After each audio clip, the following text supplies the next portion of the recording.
سال‌هاست که توی قراردادهای مشارکت برای تضمین اجرای تعهدات معمولاً سازنده به مالک چک ضمانت میده، اما با شرایط الان من دیگه چک تضمینی رو انتخاب مطمئنی نمیدونم.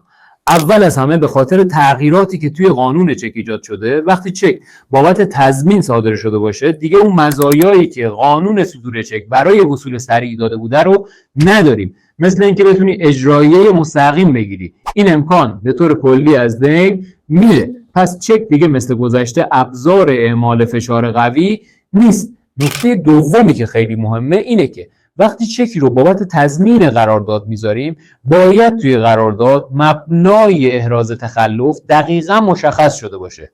یعنی چی بشه که بگیم طرف مقابل تخلف کرده، کی و چطور شما میتونی چک رو برگشت بزنی، به چه میزان میتونی برگشت بزنی، روند وصولش چیه.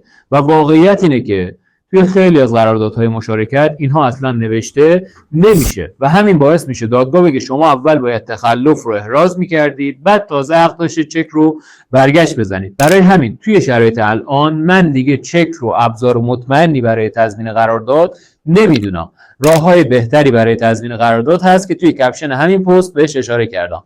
موفق باشید.